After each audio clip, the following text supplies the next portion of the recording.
Bonjour les amis, si je vous dis justice, Cassan Zemmour, même juge, même combat, vous allez vous dire, oh là là, le Pierrot, il prend le melon, et vous aurez raison. Hein, je ne me mets surtout pas au niveau d'Éric Zemmour, je ne prétends pas avoir sa notoriété, mais je suis obligé de constater, au vu de deux affaires qui le touchent lui et qui me touchent moi, une énorme similitude entre les raisons pour lesquelles nous nous sommes retrouvés, lui et moi, poursuivis devant les tribunaux, et surtout la manière de procéder et les verdicts qui sont rendus par les juges suite aux pressions, suite aux réquisitoires des procureurs et les plaintes des prétendus antiracistes. Alors je vais vous résumer les deux affaires. Hein. Éric Zemmour qui prétend avoir 18 procès en cours, nous on en a 13, hein, et quelques-uns pour ma pomme. Bon, on n'est pas jaloux, hein, il est meilleur que nous, pas de problème. Mais donc Éric Zemmour, c'était une scène qui était célèbre, ça se passait sur un plateau de télévision, je pense qu'il est un peu tombé dans un piège et que la Absatissou, je crois qu'elle s'appelle comme ça, une nana que personne connaissait à l'époque, s'est fait un nom quelque part en se victimisant devant Éric Zemmour. En fait, ça part sur les prénoms, Éric Zemmour reprend sa théorie sur le fait qu'il est pour le retour des prénoms français. Bien évidemment, tout le monde déforme ça en disant qu'avec lui, tout le monde va être débaptisé. Il n'en est pas question, c'est-à-dire que c'est une nouvelle procédure. On revient au calendrier romain, et puis les autres qui s'appellent Mohamed et tout, ils continuent à s'appeler Mohamed, il n'a jamais dit le contraire, mais c'est un angle d'attaque contre lui. Et donc ce soir-là, il y a sur le plateau Absatissou qui a joué, moi alors, Absati, vous devez dire que j'ai pas le droit de m'appeler comme ça. Et Éric, avec sa franchise habituelle, dit que son prénom est une insulte pour la France, que sa mère a violé la loi et que la loi, à l'époque, elle est née dans les années 80, c'était le calendrier romain, même si plus grand monde l'appliquait. Normalement, c'est une polémique sans rien d'autre, évidemment, l'autre pleurniche, se victimise. Éric est condamné en première instance.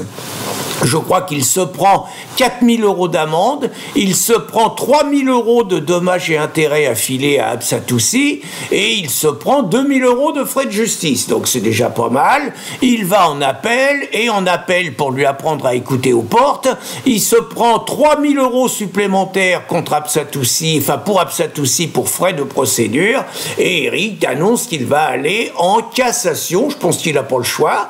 Juste un détail pour les gens qui nous écoutent. Hein, une cassation, c'est entre 5 000 et 6 000 €, hein, juste. Et quand vous faites le total entre ce que va filer Éric à ses avocats pour la première instance, pour la deuxième instance et pour la cassation et ses condamnations, à mon avis, c'est une plaisanterie qui va l'amener à peu près à 25 000 €. Vous voyez, hein, et il a 18 procès, juste pour vous informer. Hein.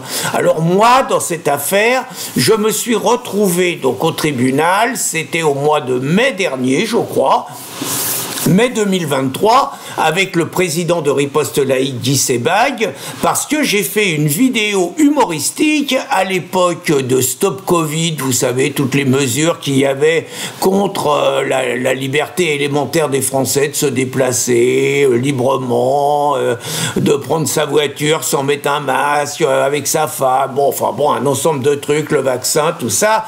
Et donc j'avais ironisé sur Stop Covid, parce que ce jour-là, il y avait eu un attentat musulman qui avait eu lieu devant les locaux de Charlie Hebdo. 2 personnes avaient été gravement blessées, et j'avais rebondi en ironisant sur Stop Covid et en faisant un délire en disant que c'était pas Stop Covid qu'il fallait faire, c'était Stop Islam. J'avais eu la prudence d'expliquer que je différenciais les musulmans entre les musulmans qui respectaient les lois de la France, les lois de la République, et qui mettaient nos lois au-dessus de celles du Coran, et les musulmans qui, eux, considéraient que les lois divines étaient supérieures aux lois de la France et aux lois de la République. J'ai vraiment expliqué ça. Je veux dire, je viens de recevoir les attendus du procès. C'est vraiment dommage que le site Riposte Laïque soit, pour l'instant, hors d'usage pour des raisons qui m'exaspèrent, mais bon, on va régler, c'est une histoire de quelques jours, il faut bosser ce week-end, mais on va repartir, vous inquiétez pas, c'est une histoire de temps. Mais vraiment, j'enrage. Bon, je ferme la parenthèse.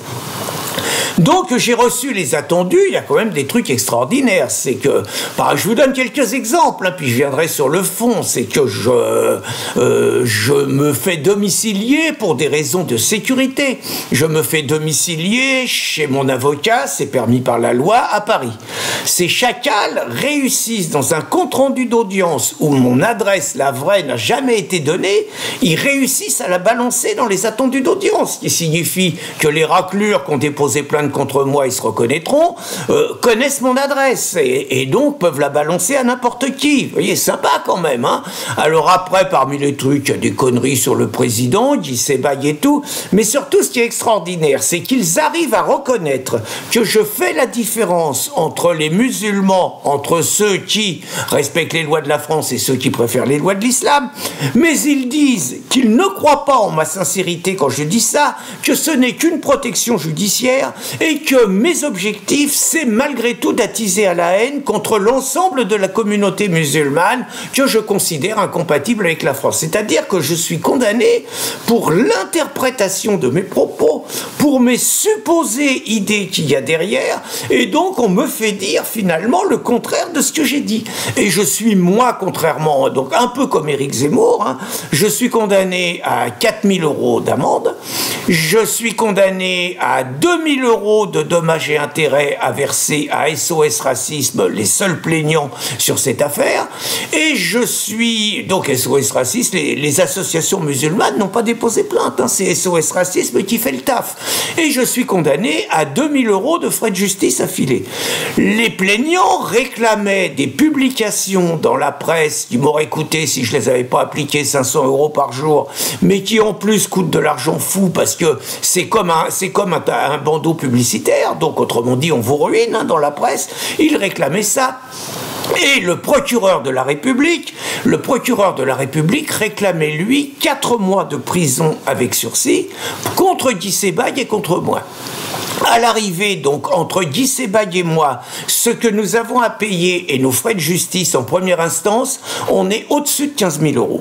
Et je peux vous dire, on est au-dessus de 15 000 €, donc, parce que Guy Sebaille est condamné pareil, hein, 4 000 € d'amende, 2 000 € affilés à SOS Racisme et frais de justice, pareil. Donc, on est à peu près à 15 000 €. On est à peu près à plus de 15 000 €. Bien évidemment, on va aller en appel.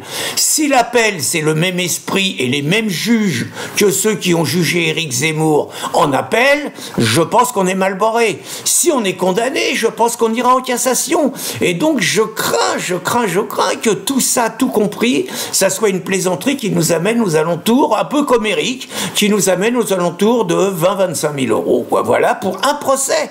Et simplement pour de l'humour sur Stop Covid, Stop Islam. Donc c'est pour ça que je vous dis, et je ne me mets pas au niveau d'Éric Zemmour, mais au niveau judiciaire, oui, je pense réellement qu'au niveau judiciaire, je peux dire sans problème, Pierre Cassan, riposte laïque, Éric Zemmour et Reconquête, même combat, même juge, même collabo. Bonne journée les amis.